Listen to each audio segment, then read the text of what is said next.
A paz do Senhor Jesus Cristo, queridos irmãos. Vamos à parte 4 do tema Conexões Visíveis Importantíssimas.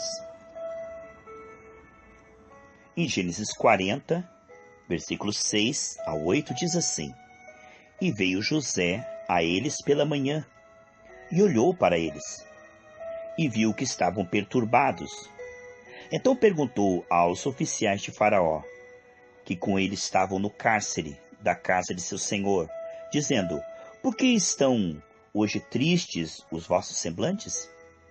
E eles lhe disseram: Tivemos um sonho e ninguém há que o interprete. E José disse-lhes: Não são de Deus as interpretações? Contai-mo, peço-vos. Queridos, amados, preciosos em Cristo Jesus,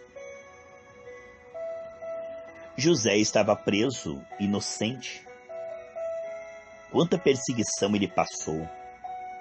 Quantas vezes ele foi injustiçado, caluniado, traído, e sempre manteve um coração perdoador, um coração conectado com Deus.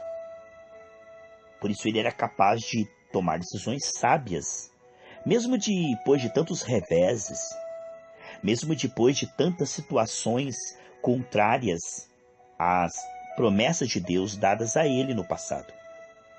José estava na prisão injustamente, mas mesmo assim manteve a doçura, a misericórdia, a fé em Deus. E nesse dia, 2 servos de Faraó, oficiais importantes, um era o padeiro, o outro era o copeiro. O copeiro é aquele que provava a comida de Faraó para ver se não estava envenenada. Olha que cargo importante, né? Se algum país estrangeiro levasse um alimento, primeiro o copeiro era que experimentava. Primeiro que experimentava o alimento. Se não fizesse mal para ele, então o Faraó depois comeria. Então eram pessoas da mais alta confiança de Faraó, o copeiro e o padeiro. E eles dois foram entregues à prisão por suspeita de crime.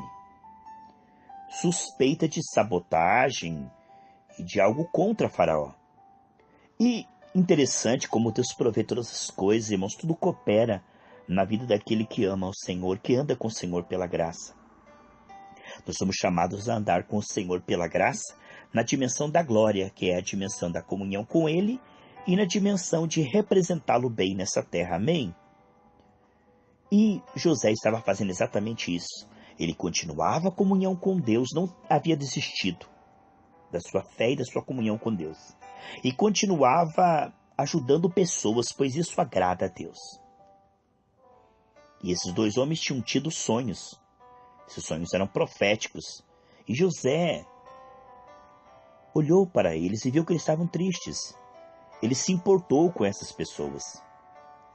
Ele podia dizer: estou aqui preso e não quero saber de mais nada, nem vou me importar com ninguém. Ele iria morrer ali naquela prisão pelo seu egoísmo e pela sua amargura. Mas porque ele continuou crendo em Deus e crendo no que Deus iria fazer, mesmo depois de tantos nãos que ele recebeu no visível. E aí ele pergunta por que o semblante está triste daquelas pessoas. Então eles disseram que tiveram um sonho. O padeiro teve um sonho que umas aves vinham sobre sua cabeça. E também o copeiro. E ele interpretou corretamente esses sonhos porque Deus dava a ele sabedoria. Não importa onde você está, meu irmão. Não importa que crise está no país, desemprego, se Deus está com você, é a bênção do Senhor que prospera, é a bênção do Senhor que não acrescenta dores. José estava na prisão, mas o Senhor era com ele. Isso é muito importante, irmãos, ter Deus conosco. Isso é o mais importante de tudo. Guarda o teu contato com o teu Salvador. Essa é a primeira e principal conexão importantíssima. E ele interpreta corretamente os sonhos. E logo que se cumpre o sonho, pois o padeiro era realmente culpado e foi morto, e o copeiro foi promovido porque era inocente. Então ele disse para o copeiro: quando você sair daqui, lembra de mim. Mas ele ainda ficou 2 anos lá. Até que Deus proveu o momento profético. Como é lindo, irmãos, o momento profético.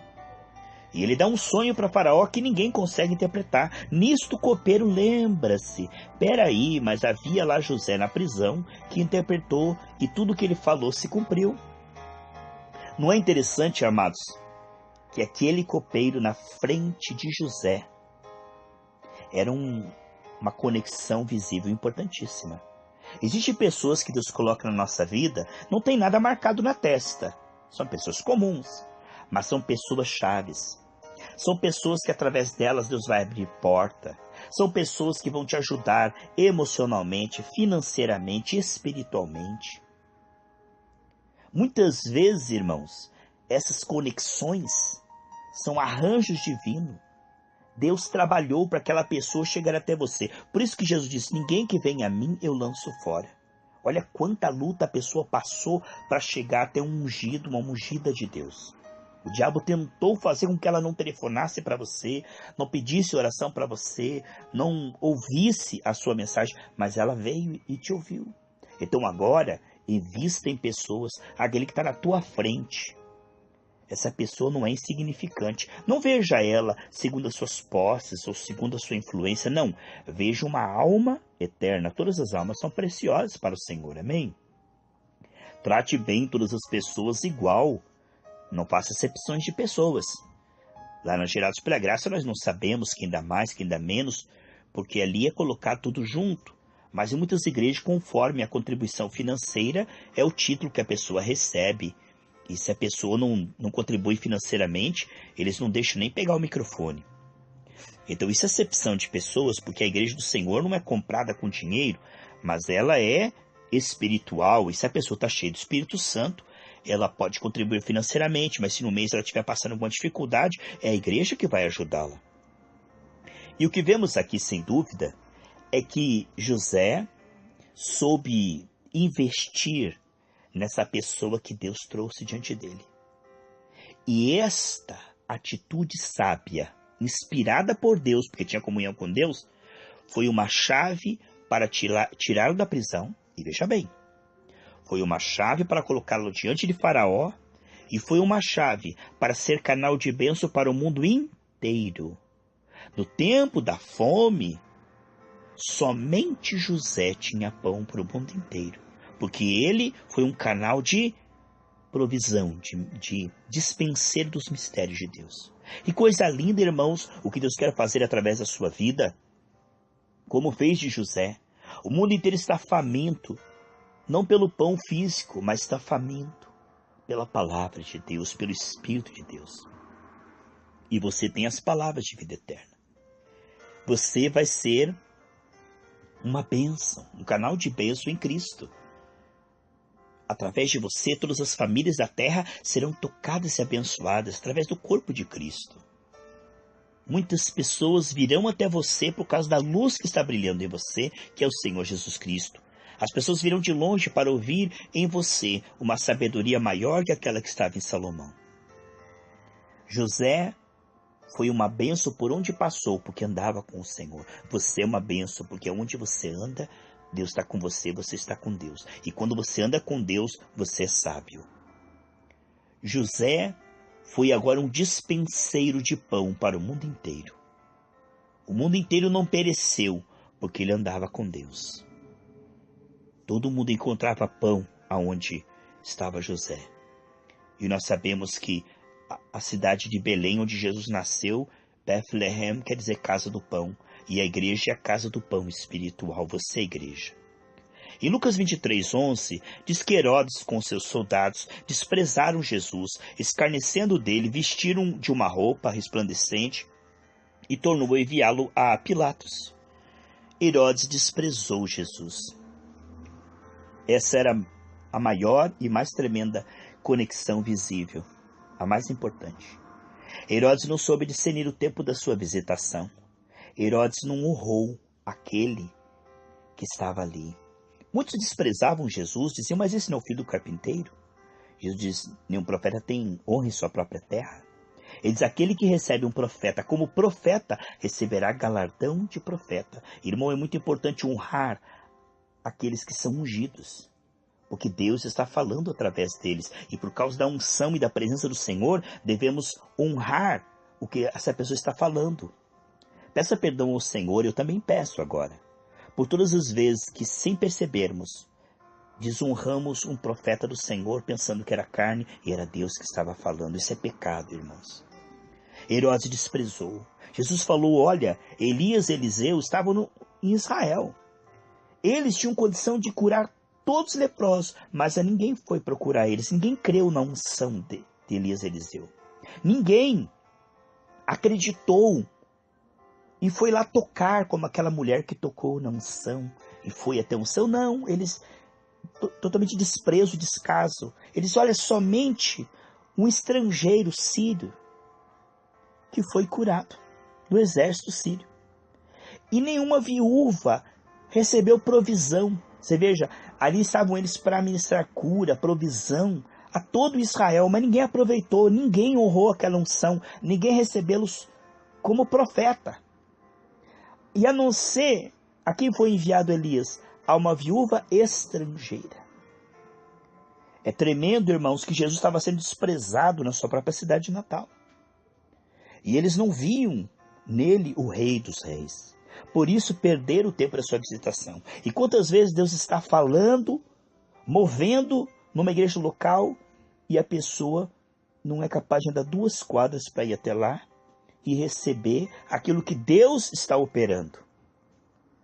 Irmãos, que nós possamos discernir essas conexões espirituais importantíssimas. O gigante estava do lado errado, irmãos. Olha só o que diz a palavra de Deus. E desprezando, olhando o filisteu, vendo a Davi. É 1 Samuel 17:42. E olhando o filisteu e vendo a Davi, o desprezou. Tá vendo? Esse olhar de desprezo para com os ungidos é a marca de quem é tolo e de quem está sendo guiado pelo príncipe da potestade do ar, que cegou o entendimento dos incrédulos, que não discernem aqueles que estão cheios do Espírito Santo. Assim como Herodes desprezou Jesus, aqui está Golias do lado errado. Ele está desprezando o ungido de Deus. Desprezou por quanto era moço, ruivo e de gentil aspecto. Disse, pois, o filisteu a Davi, sou eu algum cão para tu vires a mim com paus? O filisteu pelos seus deuses amaldiçoa Davi. Disse mais o filisteu a Davi, vens a mim e darei a tua carne às aves dos céus e às bestas do campo. Davi, porém, disse ao filisteu, tu vens a mim com espada, com lança, com escudo. Veja a trindade satânica. A besta, o falso profeta, o anticristo. Tu vens a mim com espada, com lança e com escudo, porém eu venho a ti em nome do Senhor dos Exércitos, o Deus dos Exércitos de Israel, a quem tens afrontado. Veja que Deus estava com Davi. E essa afronta não era apenas uma afronta para com Davi, o exército de Deus, mas com o próprio Deus dos Exércitos. Olha, quando alguém está unido a Deus e está falando na unção e direção do Espírito, quem vai contra ela está indo contra o próprio Deus. Precisamos orar.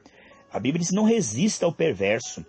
Nós devemos interceder e se compadecer, porque aquele que vem contra a unção de Deus, ele é digno de piedade, de compaixão, de dó, porque essa pessoa, ela está indo contra Deus. Hoje mesmo, ele diz, o Senhor te entregará na minha mão. Então, no Antigo Testamento, a luta era contra a carne e o sangue. No Novo, não, irmãos.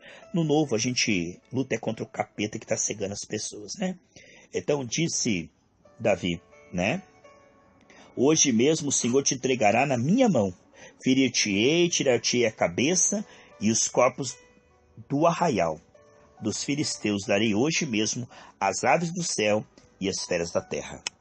E toda a terra saberá que há Deus em Israel. Que sério isso, irmãos? Olha aqui em Atos 23, 13 e 14. E eram mais de 40 os que fizeram essa conjuração. Olha que coisa tremenda. E estes foram ter com os principais dos sacerdotes e anciãos, e disseram, conjuramo-nos sob pena de maldição, a nada provarmos até que matemos a Paulo. Olha o voto de tolo. Que voto de tolo, irmão. Queriam matar a Paulo, o homem que escreveria metade do Novo Testamento. Você acha que você pode matar uma pessoa que Deus está operando na vida dela? Você acha que pode derrubar uma pessoa que Deus está falando através da vida dela? Mas de jeito nenhum. Esses homens disseram que iam ficar em jejum, sob pena de serem amaldiçoados. Eles falam assim, ó, se nós provarmos alguma coisa, nós somos amaldiçoados. Nós não vamos comer nada até que Paulo morra. Você veja, irmão, acho que esse cara é muito dia de jejum, né? Porque Deus, ele não se deixa vencer pelo capeta.